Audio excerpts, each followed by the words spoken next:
Hi, my name's Becca and I'm an occupational therapist here at Rebound Health. Today we're going to have a chat about sleep and how poor quality sleep can impact our mental health. So first up, I just wanted to cover why sleep is so important. So there are many studies out there indicating the negative impact poor quality sleep can have on not just our physical health, but our psychological and cognitive health. So for example, poor quality sleep can impair our attention, our memory, it can impact our reasoning and problem solving skills.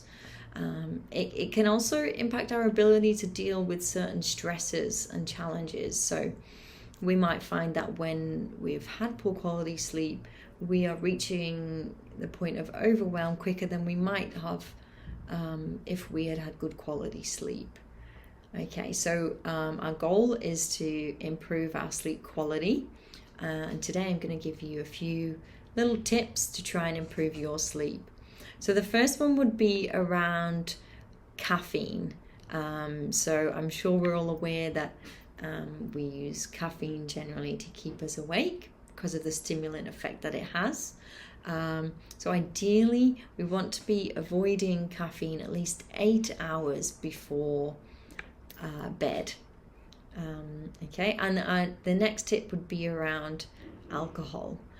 So many people believe alcohol helps them to fall asleep. However, a few hours later, when the alcohol levels in your blood start to fall, there can be a stimulant or a wake-up effect disrupting our circadian rhythm. So we're almost like waking up a little bit again. So ideally, avoiding too much alcohol for good quality sleep. And our next tips are around environment and creating a bedroom environment that is conducive for falling asleep and staying asleep.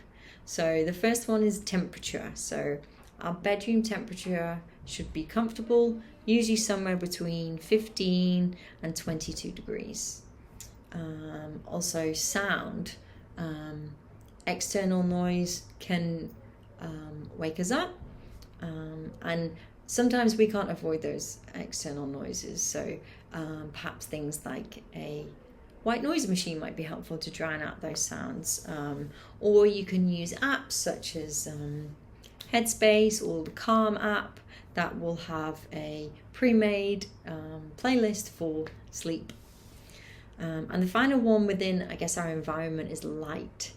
So light is a pretty powerful tool and a cue basically for our circadian rhythm, which is our body's biological clock that helps to regulate sleep.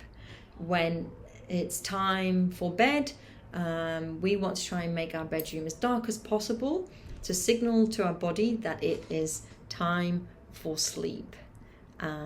Okay, and then I guess linking in with that, another tip is just around our general routine, and part of that is a consistent sleep and wake time. So our body gets used to falling asleep at certain times, so we want to try and get into a healthy routine and stick to it.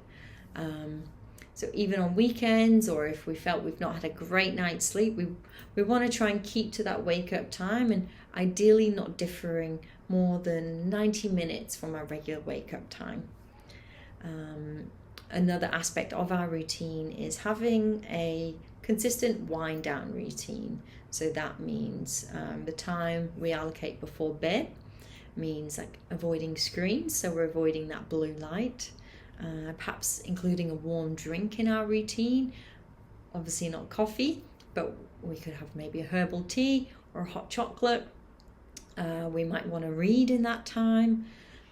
Showering or having a bath is a good part of our wind down routine, because sleepiness is associated with a drop in body temperature, so having a hot bath or shower 1 to 2 hours before bed can assist with creating a body temperature drop. So then we've got our wind down routine. Part of our morning routine, ideally we have time outside in natural light. So in the same way that darkness cues our circadian rhythm at night that it's time to fall asleep, natural light in the morning cues our circadian rhythm that it is time to wake up. And finally, as part of that, we might like to include some exercise in our morning natural light. So there's lots and lots of studies around the impact of exercise on good quality sleep. My only suggestion would be to not exercise in the 2 hours before you go to bed.